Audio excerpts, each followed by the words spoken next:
बेटे surface chemistry हम start करने जा रहे हैं।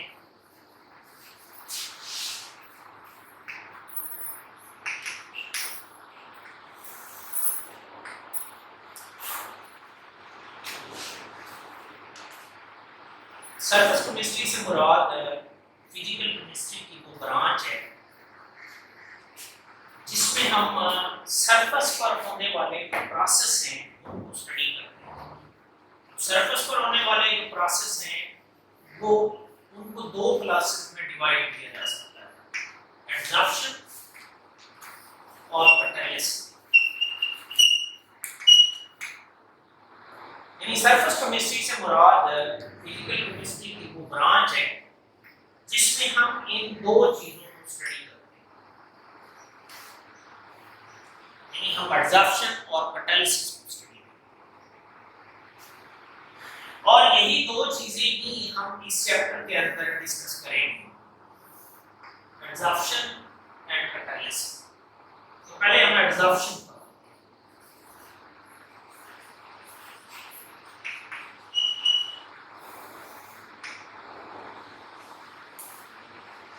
करता हूं कि ये मेरे पास एक सॉलिड सब्सटेंस है। इस सॉलिड सब्सटेंस की सरफेस पर आकर किसी दूसरी सब्सटेंस के मॉलिक्यूल, पार्टिकल, आयंस या एटम्स आकर अटैच हो जाते हैं। तो ये जो प्रोसेस है ये एडजॉर्प्शन है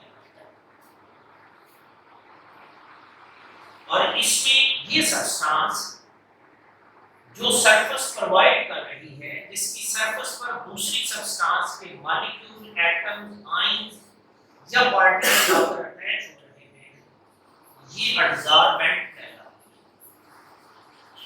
क्या कहलाती है? एडसॉर्बेंट।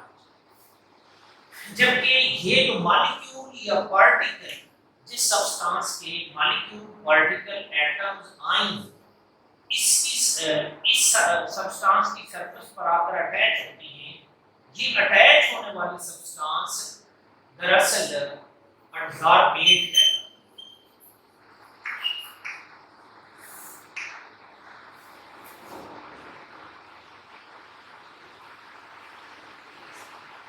एडसॉर्बेंट क्या है? जिस पर किसी सब्सटेंस के मॉलिक्यूल अटैच हो रहे हैं। एडसॉर्बेंट क्या है? जिस सब्सटेंस के मॉलिक्यूल किसी दूसरी सब्सटेंस की सरफेस पर अटैच हो रहे हैं वो एडसॉर्बेंट है। और ये एडसॉर्बेंट यूं भी हो सकता है कि ये एक सब्सटेंस है और किसी दूसरी सब्सटेंस के मॉलिक्यूल इसकी सरफेस पर अटैच होने की बजाय इसके अंदर पेनिट्रेट कर जाते हैं।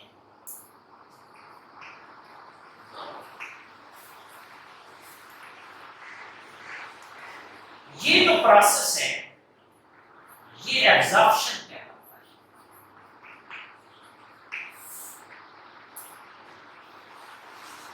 जो भी हो सकता है कि इस सब्सटेंस के मॉलिक्यूल दूसरी सब्सटेंस के अंदर भी पेनिट्रेट कर जाए और उसकी सरफेस पर भी अटैच हो जाए। दोनों प्रोसेस हो रहे हैं।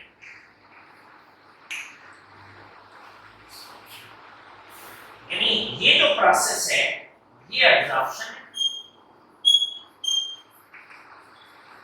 और मॉलिक्यूल्स का इसके अंदर पेनिट्रेट कर जाना ये एब्जॉर्प्शन।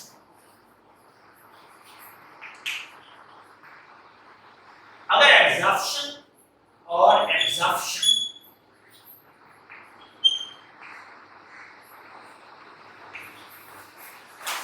साइमल्टेनियसली हो रहे हो तो फिर इस प्रोसेस को कलेक्टिवली सॉर्प्शन कहा जाता है। सॉर्प्शन है, सॉर्प्शन।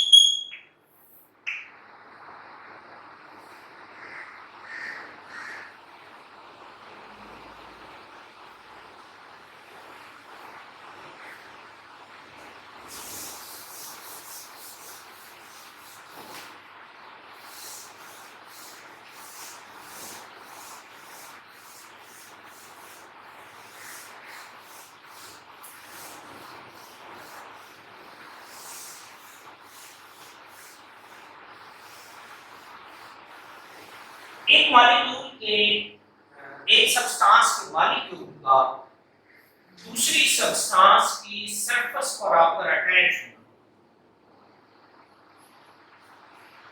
इसको मैंने एडसॉर्बेट का नाम दिया और इसको मैंने एडसॉर्बेंट का नाम दिया। और ये प्रोसेस मैंने एडसॉर्प्शन कहा है। ये जो इन दोनों के इन बिटवीन रीजन है, इसको हम इंटरफेस कह सकते हैं।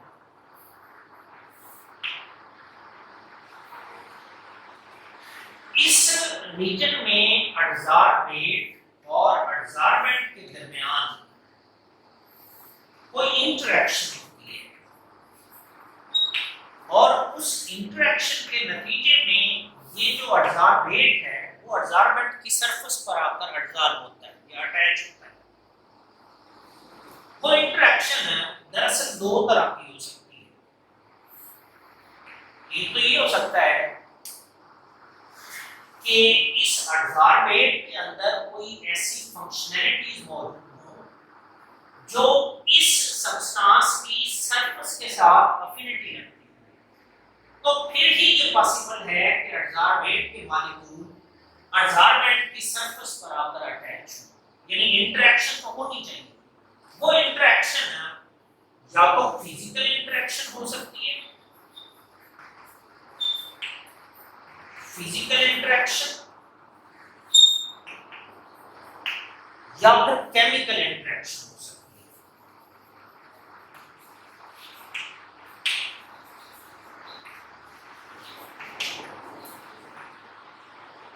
मेरे कहने का मतलब है कि एडसॉर्बेट और एडसॉर्बेंट के दरमियान कोई फोर्स ऑफ अट्रैक्शन होनी चाहिए, उसी को मैं इंटरेक्शन कह रहा हूं।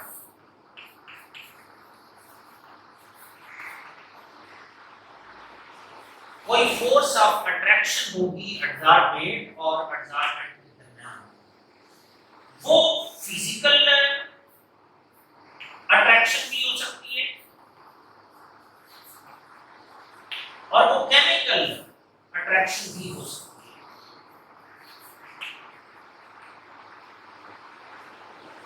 फिजिकल जो इंटरेक्शन है या अट्रैक्शन है वो दो किस्म की हो सकती है। मसलन हाइड्रोजन बॉन्डिंग हो सकती है,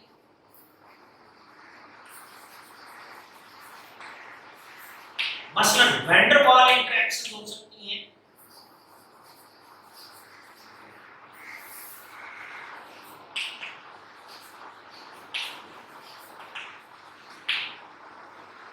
या केमिकल बॉन्डिंग हो सकती है।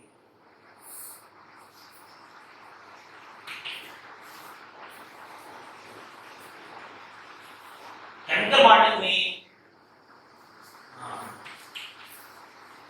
आयनिक बॉन्ड हो सकता है, कोवेलेंट बॉन्ड हो सकता है, कोऑर्डिनेट कोवेलेंट बॉन्ड हो सकता है।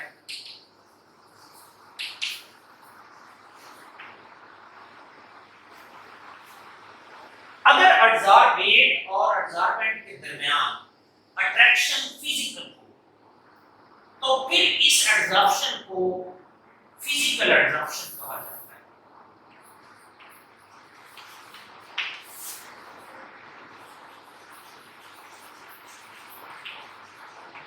अगर एडसॉर्बेट और एडसॉर्बेंट के दरमियान जो फोर्स ऑफ अट्रैक्शन है वो केमिकल बॉन्डिंग हो तो फिर इसको केमिकल एडसॉर्प्शन कहा जाता है।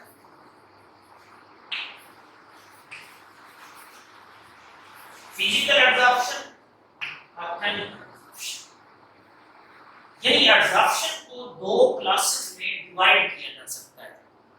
एडसॉर्प्शन या तो फिजिकल हो सकती है या केमिकल हो सकती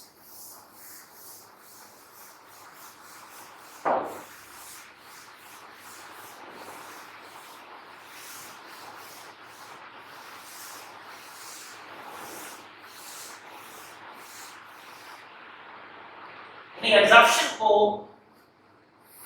आप दो क्लासेस में डिवाइड कर सकते हैं। यानी एडसॉर्प्शन दो किस्म की हो सकती है, फिजिकल एडसॉर्प्शन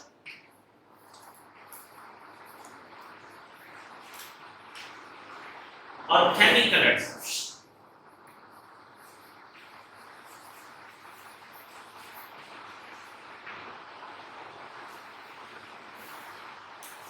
दोनों में और भी कई डिफरेंसेस हो सकते हैं। मसलन पहला डिफरेंस मैंने आपको ये बताया कि इधर फिजिकल बॉन्डिंग होती है, इसके दरमियान एडसॉर्बेट और एडसॉर्बेंट के दरमियान इधर केमिकल बॉन्डिंग होती है।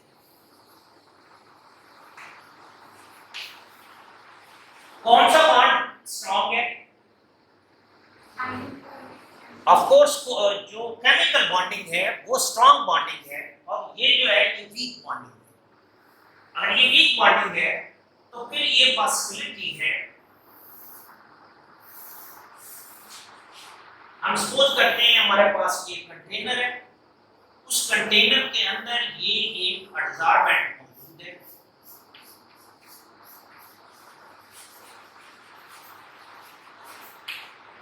इसमें ये गैस के मॉलिक्यूल्स हैं इस कंटेनर के अंदर, ये मेरा एडसॉर्बेट है। इस गैस के मॉलिक्यूल इस सॉलिड सरफेस पर, ये सपोज मेटल है, सॉलिड सरफेस, जो एडसॉर्बेंट है वो सॉलिड है, जो एडसॉर्बेट है वो गैस है। गैस के मॉलिक्यूल इस सॉलिड सरफेस पर आकर अटैच हो जाते हैं। ये जो प्रोसेस है इसी को मैंने एब्जॉर्प्शन का नाम दिया।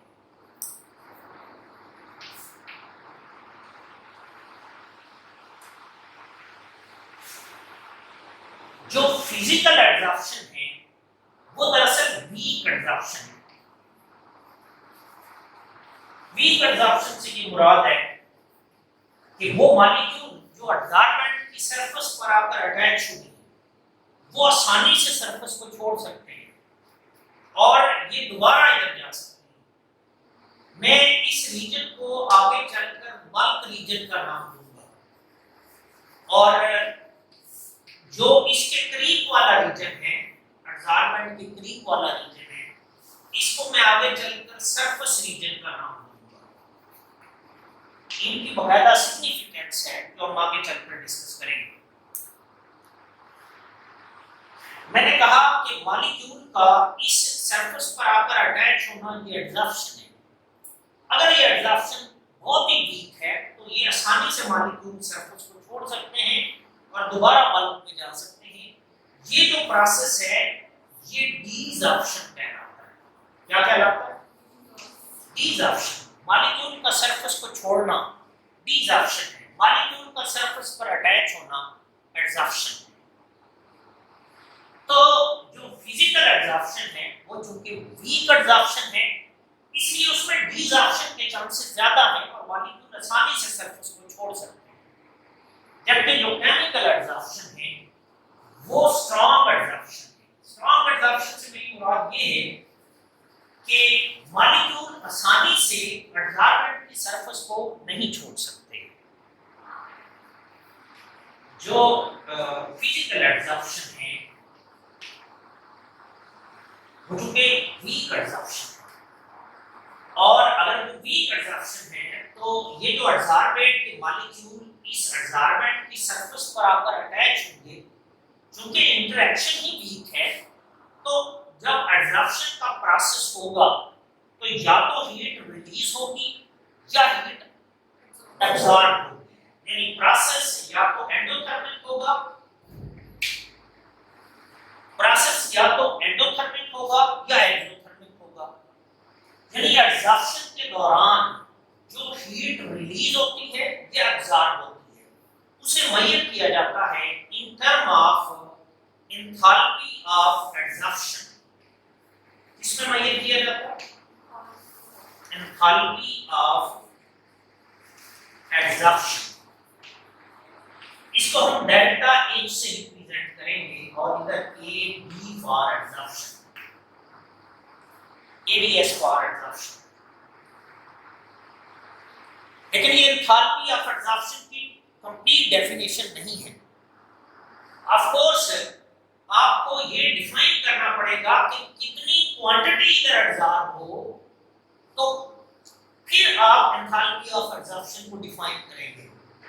यानी अगर एडसॉर्बेट का 1 मोल एडसॉर्बेंट की पर्टिकुलर सरफेस पर आकर अटैच हो और उस प्रोसेस के दौरान जो हीट रिलीज हो या एब्सॉर्ब हो, उसको हम एंथैल्पी ऑफ एब्जॉर्प्शन कहते हैं।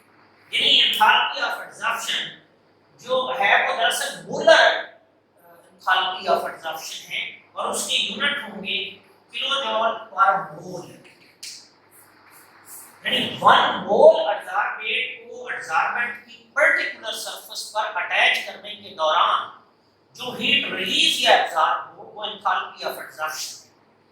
क्योंकि फिजिकल एब्जॉर्प्शन वीक एब्जॉर्प्शन है, इसलिए जो एंथैल्पी ऑफ एब्जॉर्प्शन की वैल्यू है वो स्मॉल होती है।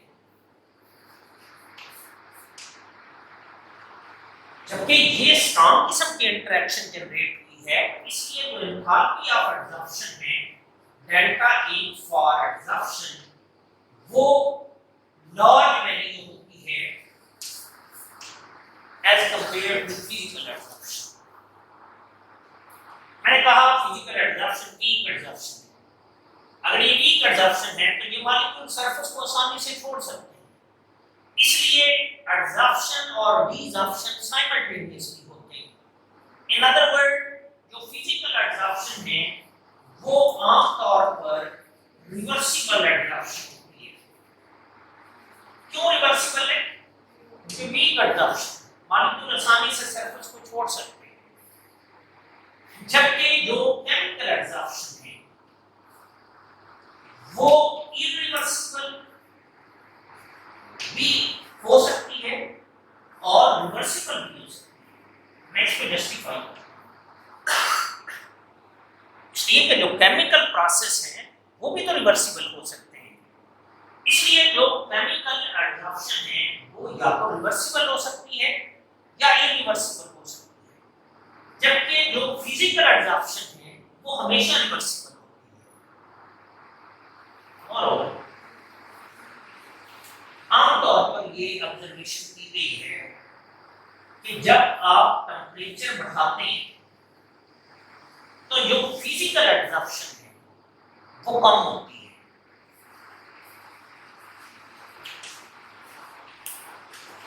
जब टेम्परेचर बढ़ाते हैं तो फिजिकल एब्जॉर्प्शन कम होती है। उसकी रीजन है टेम्परेचर बढ़ाने का मतलब ये है कि आपने इस एज ए होल कंटेनर का टेम्परेचर बढ़ा दिया है, इस सिस्टम का टेम्परेचर बढ़ाया है, तो मॉलिक्यूल की जो काइनेटिक एनर्जी है वो बढ़ती है। अगर उनकी काइनेटिक एनर्जी बढ़ती है तो एब्जॉर्ब मॉलिक्यूल की काइनेटिक एनर्जी भी बढ़ती है और वो आसानी से इस सरफेस को छोड़ सकते हैं। एक पॉसिबल रीजन ये है। दूसरी रीजन ये है कि चूंकि फिजिकल एब्जॉर्प्शन है या तो वैन डर वाल इंटरेक्शन का नतीजा है या हाइड्रोजन बॉन्डिंग का नतीजा है। जब टेम्परेचर बढ़ेगा तो वो बॉन्ड ब्रेक होगा और आसानी से टेम्परेचर बढ़ाने से ब्रेक हो सकता है। इसलिए टेम्परेचर के बढ़ने से जो फिजिकल एब्जॉर्प्शन है वो कम होती है। इन अदर वर्ड डिसॉर्प्शन बढ़ती है, जबकि जो केमिकल एब्जॉर्प्शन है वो टेम्परेचर के बढ़ने से बढ़ भी सकती है और कम भी हो सकती है, डिपेंडिंग अपॉन कि जो केमिकल प्रोसेस है वो एंडोथर्मिक है या एक्सोथर्मिक है। टेम्परेचर के बढ़ने से जो केमिकल एब्जॉर्प्शन है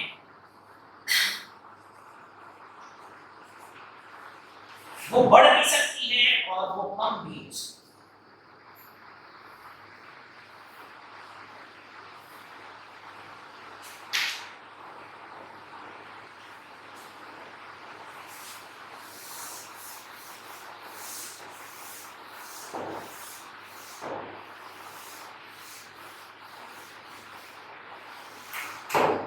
Moreover,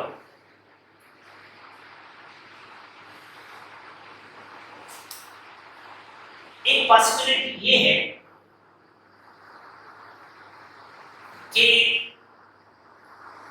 जब ये एब्जॉर्बेंट की सरफेस फिल हो जाएगी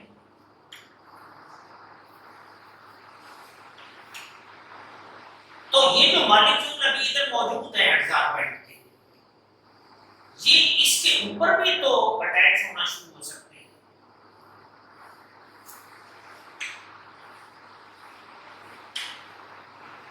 एक लेयर ये बनी है, उसके ऊपर एक और लेयर बन गई है, उसके ऊपर एक और लेयर बन गई है।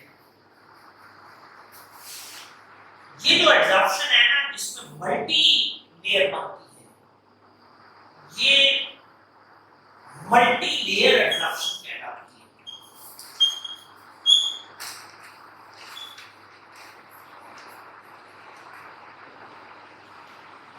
फिजिकल एडजॉर्प्शन के केस में मल्टी लेयर एडजॉर्प्शन हो सकती है।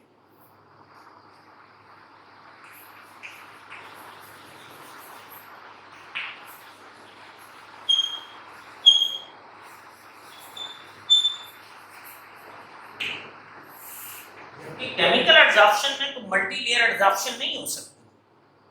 क्यों? कि उसने केमिकल बॉन्डिंग करनी है इसकी सरफेस के साथ।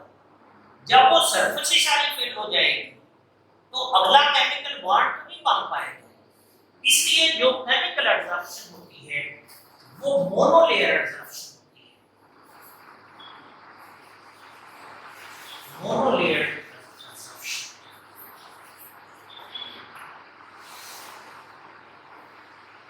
तो ये चंद एक चीजें थी जो केमिकल एडजॉर्प्शन और फिजिकल एडजॉर्प्शन को डिफरेंशिएट करने के लिए यूज की जा सकती है। आप जरा सोचिए कि एक सब्सटेंस के मॉलिक्यूल का दूसरी सब्सटेंस की सरफेस पर आकर अटैच होना, ये किन चीजों पर डिपेंड करेगा?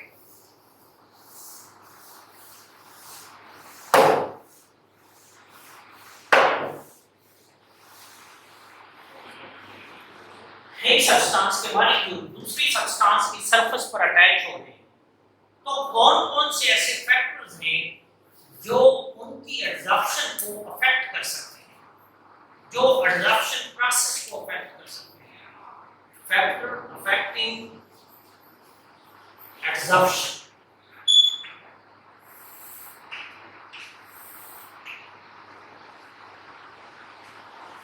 इसमें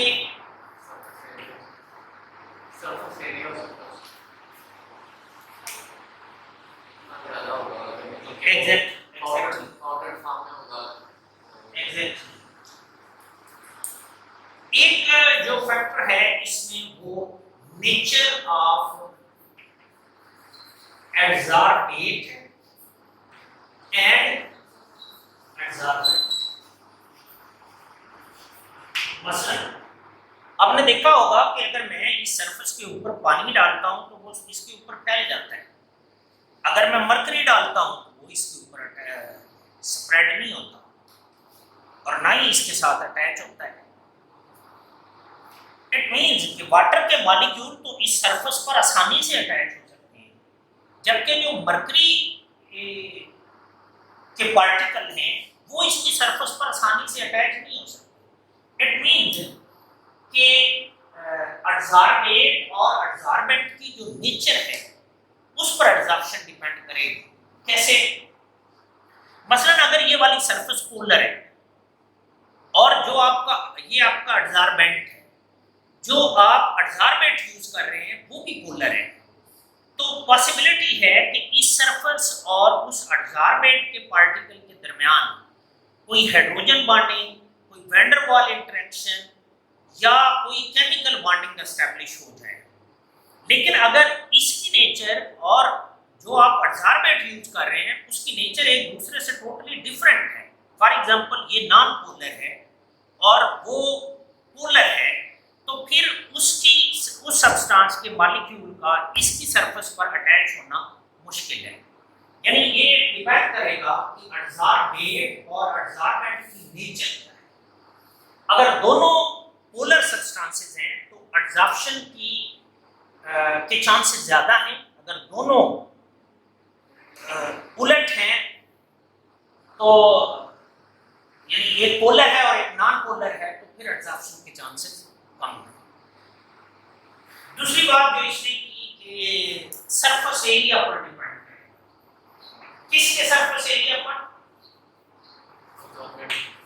ऑफ एडजॉर्बेंट। एडजॉर्बेंट के सरफेस एरिया पर डिपेंड करेगी एडजॉर्प्शन। इस बात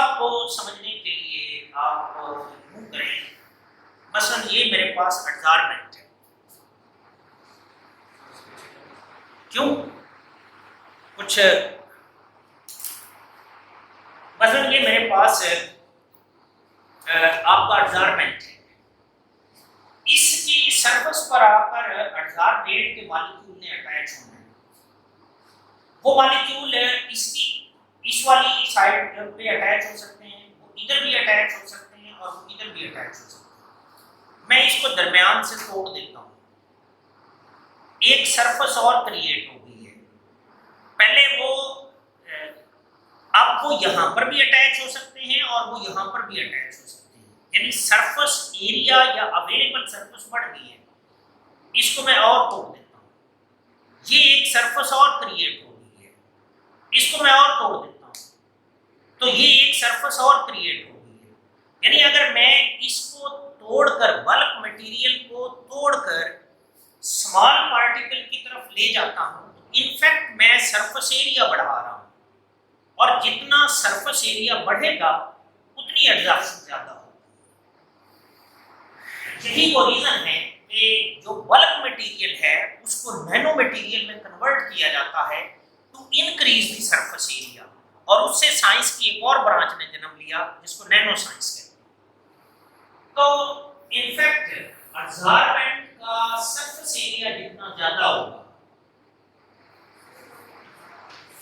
उतनी ही एक्सटेंट ऑफ एडसॉर्प्शन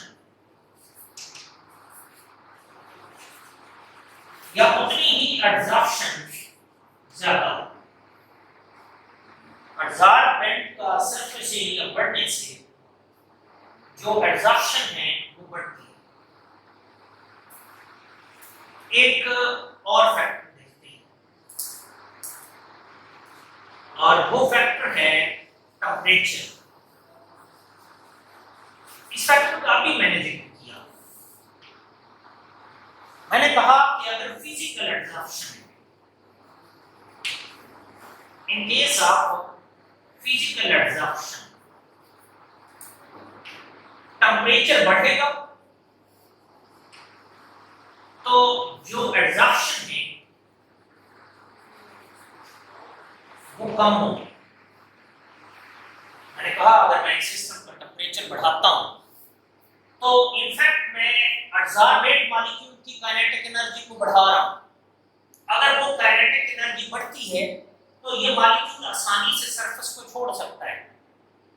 और दूसरी बात कि ये जो इसके और इसके दरमियान बॉन्डिंग है वो हाइड्रोजन बॉन्डिंग है या फिजिकल बॉन्डिंग है। टेम्परेचर बढ़ने से वो बॉन्ड आसानी से ब्रेक हो सकता है। यही वो रीजन है कि टेम्परेचर के बढ़ने से जो फिजिकल एडसॉर्प्शन है वो कम होती है, डिसॉर्प्शन बढ़ती है। जबकि in case of chemical adsorption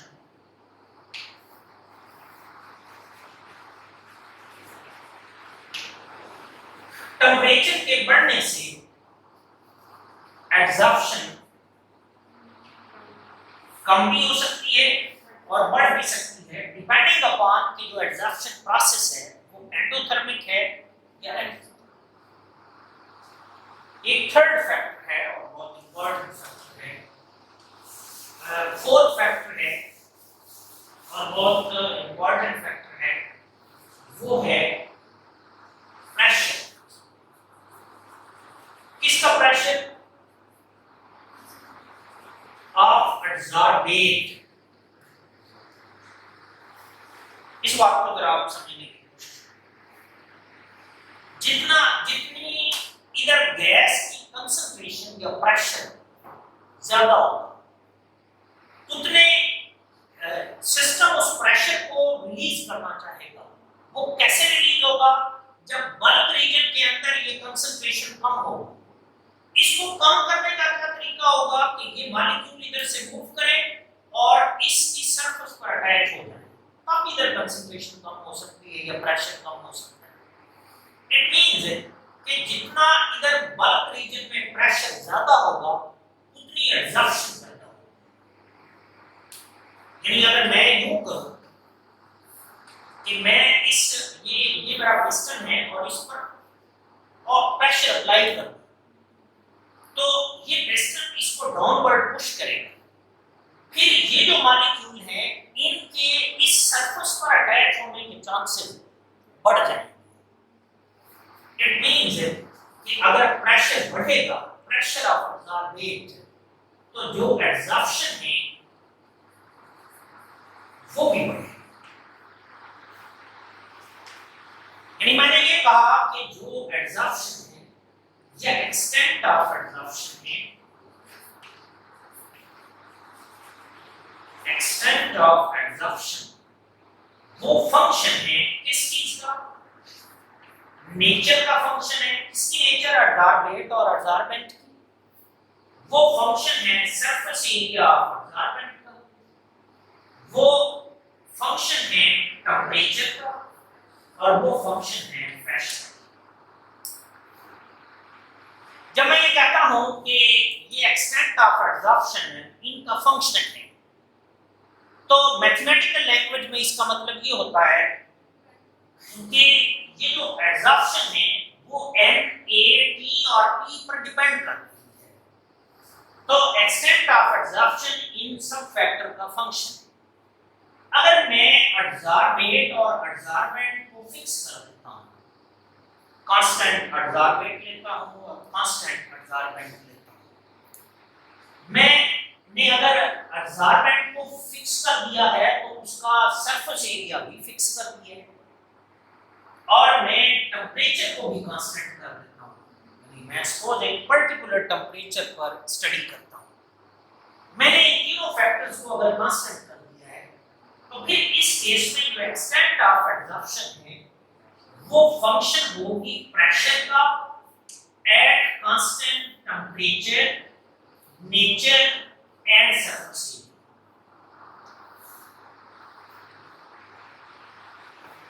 अगर सारे फैक्टर्स को कांस्टेंट कर दिया जाए, टेंपरेचर को कांस्टेंट कर दिया जाए, एब्जॉर्बेट और एब्जॉर्बेंट को कांस्टेंट कर दिया जाए, यानी उनकी नेचर में चेंज नहीं कर रहा और सरफेस एरिया भी चेंज नहीं कर रहा, तो फिर ऐसी सूरत में एक्सटेंट ऑफ एब्जॉर्प्शन सिर्फ और सिर्फ प्रेशर का फंक्शन है। इट मींस कि एक्सटेंट ऑफ एब्जॉर्प्शन और प्रेशर के दरमियान एक पर्टिकुलर टेंपरेचर पर या कांस्टेंट टेंपरेचर पर एक रिलेशन एग्जिस्ट करना चाहिए, वो रिलेशन एब्जॉर्प्शन आइसोथर्मल कहलाती है। मैं उस तरफ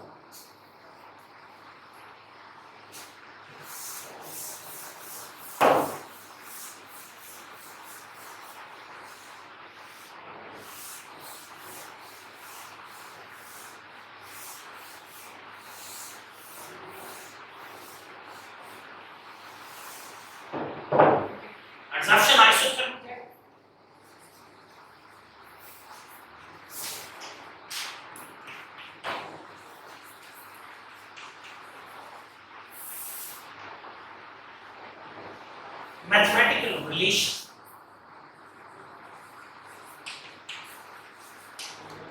mathematical relation between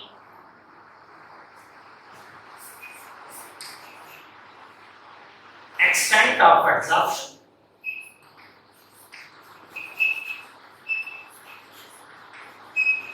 and pressure at constant temperature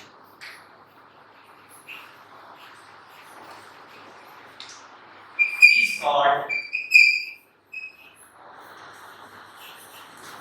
absorption isotherm।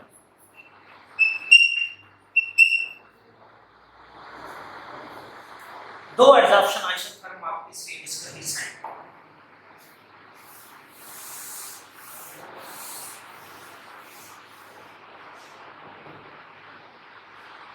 उसमें एक है फ्रेंगिक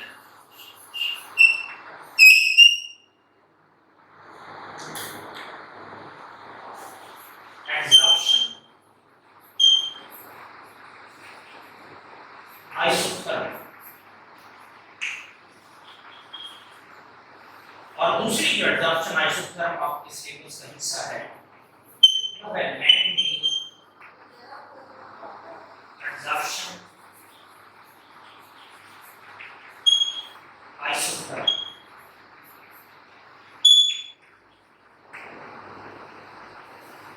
हम आज सिर्फ फ्रेंडलिक एब्जॉर्प्शन आइसोथर्मल की बात करेंगे।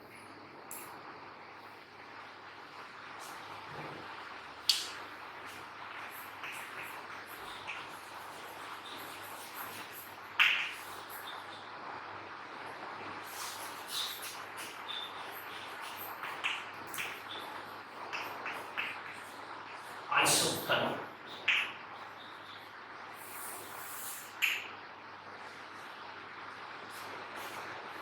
ये एक साइंटिस्ट का नाम है, उसने एक एम्पिरिकल रिलेशन दिया किस प्रेशर और एक्सटेंट ऑफ एब्जॉर्प्शन के दरमियान कांस्टेंट टेंपरेचर पर। वो एम्पिरिकल रिलेशन क्या था? उसने कहा कि x/m ये इक्वल है k p raise to power 1/n। सबसे पहले मैं इसमें मौजूद पैरामीटर को एक्सप्लेन करता हूं। इसमें x क्या चीज है? x है mass of adsorbate। कौन सी mass जो adsorbent की सरफेस पर आकर अटैच हुई है, mass of adsorbate adsorbed। x से मुराद adsorbate की वो mass है जो adsorbent की सरफेस पर आकर अटैच हुई है। m क्या है? m है mass of adsorbent taken। जो आपने adsorbent यूज किया है इसके अंदर उसकी टोटल mass कितनी है वो आपका m है। m जो है वो mass of adsorbent है। तो x/m क्या है? x/m है amount of adsorbate, यानी mass of adsorbate adsorbed per unit mass of adsorbent। ऐसे ही है ना?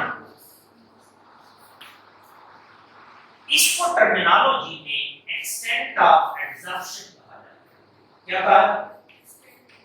Extent of absorption. और ये डायमेंशनलेस क्वांटिटी है। ये दोनों मैसेज हैं, ऊपर और नीचे दोनों क्वांटिटीज के यूनिट सेम है।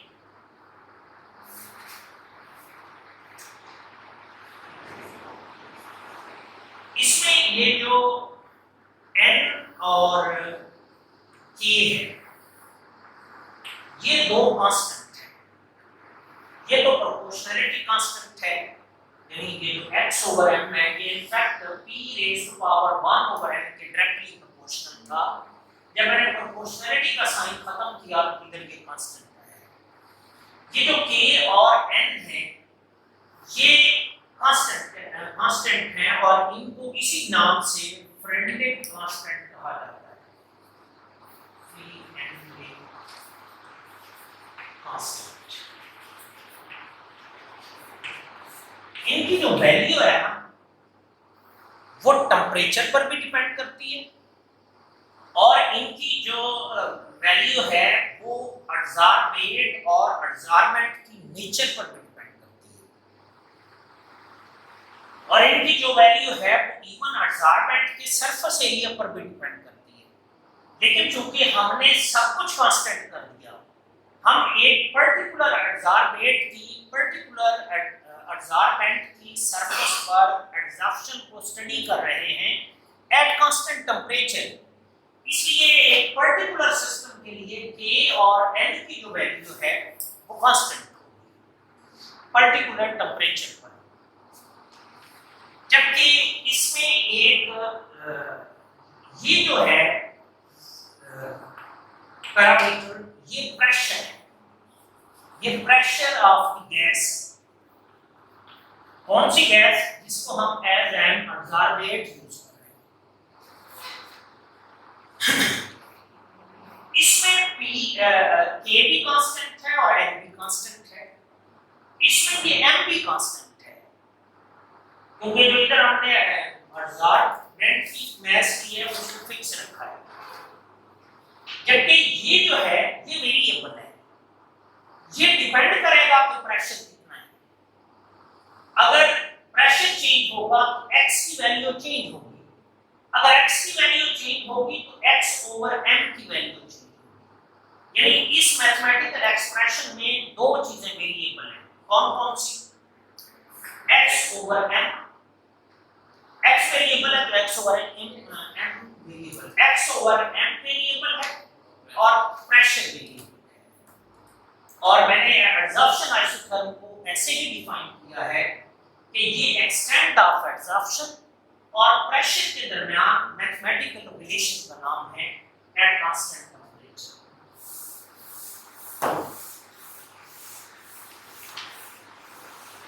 अब जरा देखिए कि इन दो वेरिएबल में से डिपेंडेंट वेरिएबल कौन सा है, यानी ये जो x ओवर m है ये आपका डिपेंडेंट वेरिएबल है। क्यों? कि प्रेशर के चेंज होने से ये चेंज हो रहा है, जबकि जो प्रेशर है वो इंडिपेंडेंट वेरिएबल है, इंडिपेंडेंट। जबकि इस मैथमेटिकल रिलेशन में n और k ये कांस्टेंट, किसी दो वेरिएबल के दरमियान रिलेशन को एक्सप्रेस करने के डिफरेंट तरीके हो सकते हैं, जिसमें एक तरीका है मैथमेटिकल फॉर्मूलेशन। हर मैथमेटिकल रिलेशन दरअसल वेरिएबल के दरमियान रिलेशन का नाम होता है, इधर वेरिएबल x ओवर m और p, और ये मैथमेटिकल रिलेशन इन दो वेरिएबल के दरमियान रिलेशन का नाम है। और वेरिएबल के दरमियान रिलेशन को एक्सप्रेस करने का एक और वे है जिसको ग्राफिकल वे कहते हैं। जब भी कोई ग्राफिकल एलैबोरेशन की जाती है, वेरिएबल के दरमियान रिलेशन को ग्राफिकली एक्सप्रेस किया जाता है, तो उसमें हमेशा डिपेंडेंट वेरिएबल को अलॉन्ग y एक्सिस और इंडिपेंडेंट वेरिएबल को अलॉन्ग x एक्सिस लेते हैं। अगर मैं x ओवर m को जो कि डिपेंडेंट वेरिएबल है as a function of pressure plot करूं जो कि इंडिपेंडेंट वेरिएबल है, तो ये जो प्लॉट है ये इस तरह से फोकस किया गया है।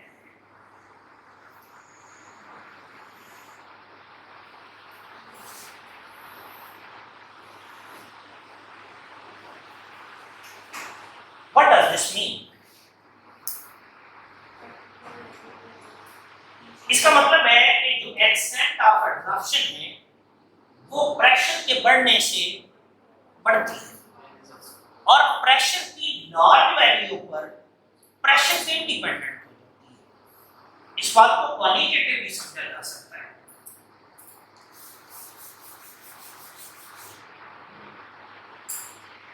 कि मैंने कहा कि ये मेरे पास एब्जॉर्बेंट है, ये एब्जॉर्बेंट के मॉलिक्यूल हैं जो इसकी सरफेस पर आकर अटैच हो रहे हैं। अगर आप इधर प्रेशर बढ़ाएंगे तो इधर x की वैल्यू बढ़ती जाएगी, यानी एक्सटेंट ऑफ एब्जॉर्प्शन बढ़ेगी। लेकिन एक स्टेज ऐसी आएगी कि ये जो एब्जॉर्बेंट की सरफेस है वो सारी की सारी कवर हो जाएगी और फर्दर सरफेस एब्जॉर्प्शन के लिए अवेलेबल नहीं होगी।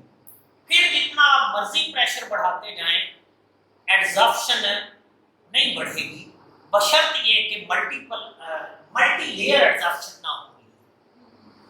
यही वो रीजन है कि in case of monolayer absorption x over m की वैल्यू प्रेशर के बढ़ने से इनिशियली लीनियरली बढ़ती है, फिर कर्व नीचे आता है और फिर ये p एक्सिस के पैरेलल होती है। ये कब पैरेलल होगी? जब एब्जॉर्बेंट की सारी सरफेस कवर हो।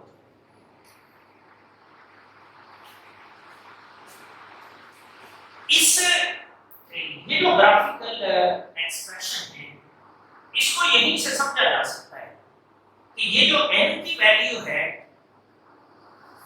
ये ग्रेटर देन और इक्वल टू 1 होती है। इन केस अगर n की वैल्यू 1 तो फिर ये 1 over 1 then x over m will be equal to kp, यानी x over m p का लीनियर फंक्शन होगा। और यही तो रीजन है कि इस रीजन के अंदर जो x over m है वो p का लीनियर फंक्शन है। वेरी वेरी लार्ज वैल्यू पर, वेरी वेरी लार्ज वैल्यू का मतलब ये है कि m इंफिनिटी हो जाए, 1 over infinity 0, x over m will be equal to k into p raised to power 0, p raised to power 1, p raised to power 0 is equal to 1, then x over m should be equal to k। यानी ये expression इस बात को भी satisfy करता है कि ये x over m p के इंडिपेंडेंट भी हो सकता है। और ये जो n और k ये बहुत इंपॉर्टेंट पैरामीटर हैं और ये एडजॉर्बेंट और एडजॉर्बेंट के चेंज होने से चेंज हो जाते हैं। इनकी एक्सपेरिमेंटल डिटरमिनेशन की जा सकती है अगर मैं इस मैथमेटिकल एक्सप्रेशन को रीअरेंज करूं in the form of equation of straight line in intercept form. ये मैं दरअसल ये जानना चाहता हूं कि ये जो k और n है इनको एक्सपेरिमेंटली कैसे निकाला जा सकता है। ऐसा करने के लिए मैं इस मैथमेटिकल एक्सप्रेशन की दोनों साइड पर लॉग लेने लगा हूं, यानी net common log of x over m will be equal to common log of k p raised to power 1 over n। आप जानते हैं कि log का ये फार्मूला है, log of x over m will be equal to log of k plus log of p raised to power 1 over n। यानी log का ये फार्मूला है कि log a into b, log a plus log b होता है, वही मैंने apply किया। आप ये भी जानते हैं कि इसको रीअरेंज करके यूं लिखा जा सकता है, log of x over m is equal to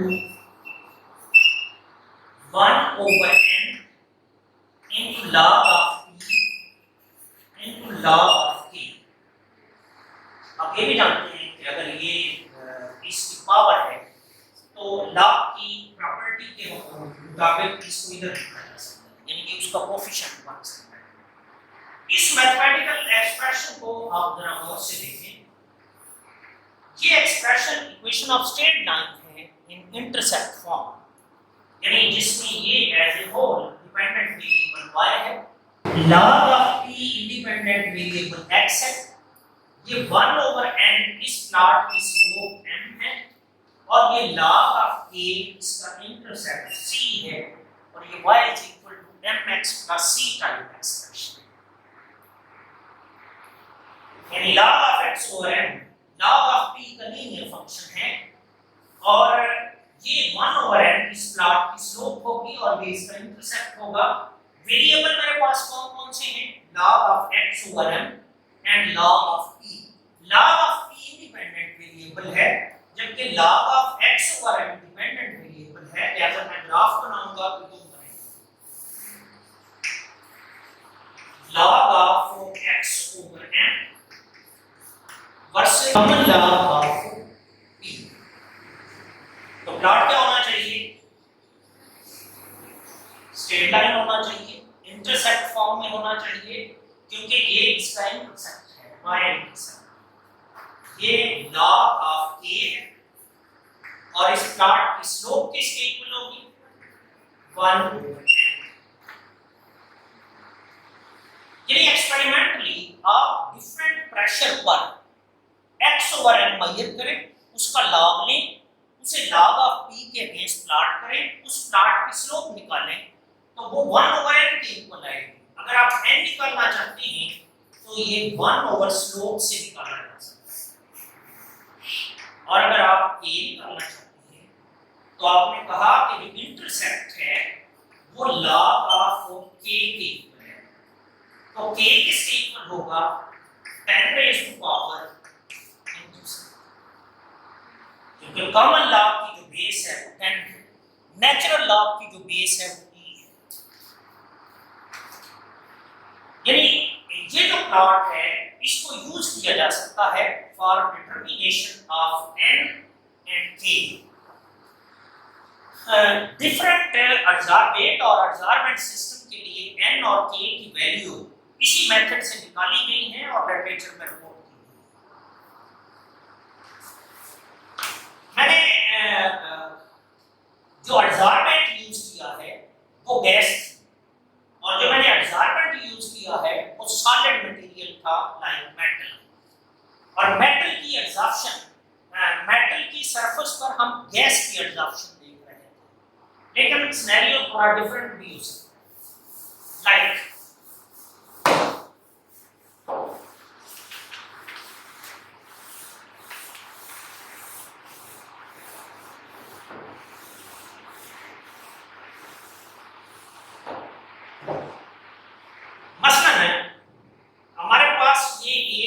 container है,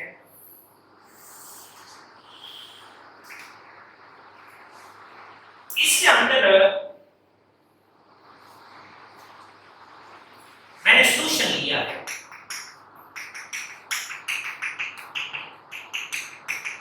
सपोज ये जो सोल्यूशन है ये अब्जालिक एसिड यानी इसमें दो चीजें मौजूद हैं, अब्जालिक एसिड और वाटर। यानी ये अब्जालिक एसिड का वाटर के अंदर सॉल्यूशन है।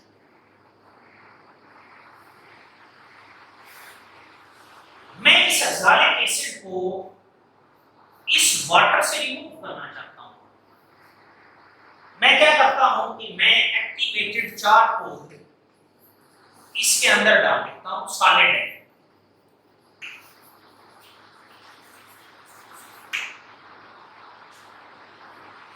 मैंने जब ये चारकोल सॉलिड फॉर्म में इसके अंदर ऐड किया तो ये काम करेगा एज एन एब्जॉर्बेंट। ये जो अब्जालिक एसिड है ये एक्ट करेगा एज एन एब्जॉर्बेंट, इसके मॉलिक्यूल एक्ट करेंगे एज एब्जॉर्बेंट।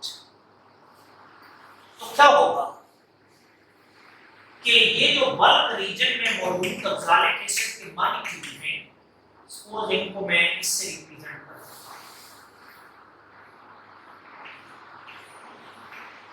ये इसकी सरफेस पर आकर अटैच होंगे। इस प्रोसेस को हम एडजॉर्प्शन कहते हैं।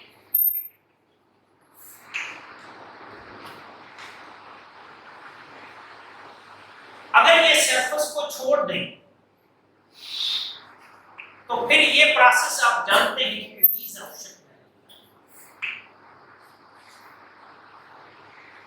चारकोल मैंने एज एन एब्जॉर्बेंट यूज किया है। जो ही मैंने उस पोल्यूटेड वाटर के अंदर जिसके अंदर oxalic acid suppose as a pollutant मौजूद है, उसके अंदर मैंने डाला तो अब्जालिक एसिड के मॉलिक्यूल इसकी सरफेस पर अटैच होना शुरू हो गए और इनकी इसके सरफेस पर अटैचमेंट ये डिपेंड करेगी कि इधर अब्जालिक एसिड की कंसंट्रेशन क्या है। जितनी उस वाटर मीडियम के अंदर अब्जालिक एसिड की कंसंट्रेशन ज्यादा होगी उतनी इधर एब्जॉर्प्शन भी ज्यादा होगी। बिल्कुल ऐसे जैसे उस केस में गैस का प्रेशर ज्यादा था तो एब्जॉर्प्शन ज्यादा थी। तो बाद इस एब्जॉर्प्शन आइसोथर्म को यूज किया गया for absorption from a liquid on solid surface.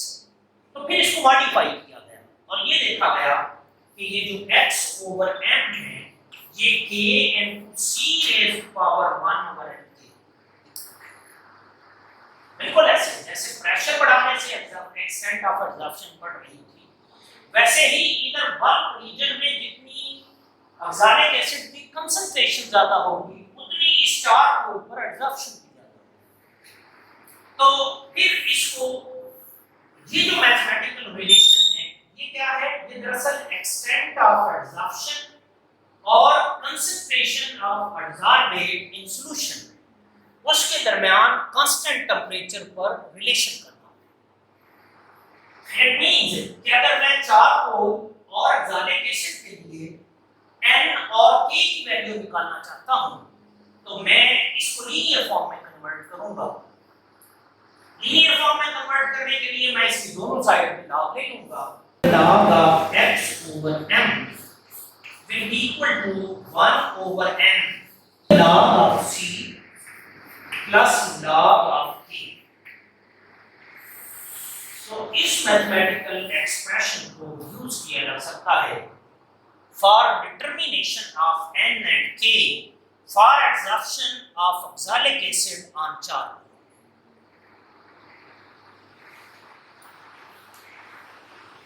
n और k कैसे निकालेंगे कि आप इधर डिफरेंट कंसंट्रेशन के सॉल्यूशन लें और उनके लिए x over n की वैल्यू मेजर करें, उसका लॉग लें। log of x over n को as a function of log of c plot करें। ये जो प्लॉट बनेगा ये u बनेगा। इस प्लॉट का जो इंटरसेप्ट होगा वो log of k के इक्वल होगा। इस प्लॉट की जो स्लोप होगी वो 1 over n के इक्वल होगी। n है वो 1 over स्लोप। और अगर आप इसका एंटी लॉग लेंगे यानी आपके पास log of k जो है वो इंटरसेप्ट के इक्वल है तो जो k है वो 10 रेज़ टू पावर इंटरसेप्ट से निकाला जा सकता है। जो टेक्सटाइल इंडस्ट्री से जो मतलब पोल्यूटेड वाटर निकलता है और उसके अंदर बहुत सारी डाइज मौजूद होती हैं उनको एक्वस मीडियम से यानी पोल्यूटेड वाटर को ट्रीट करने के लिए यही मेथड यूज किया जाता है कि कोई पर्टिकुलर एडसॉर्बेंट यूज किया जाता है और उससे जो डाइज हैं उनको उस पर्टिकुलर एडसॉर्बेंट पर अटैच किया जाता है और इस तरह वाटर ट्रीटमेंट के लिए इस मेथडोलॉजी को यूज किया जा सकता है। इसको यहीं पे छोड़ देते हैं।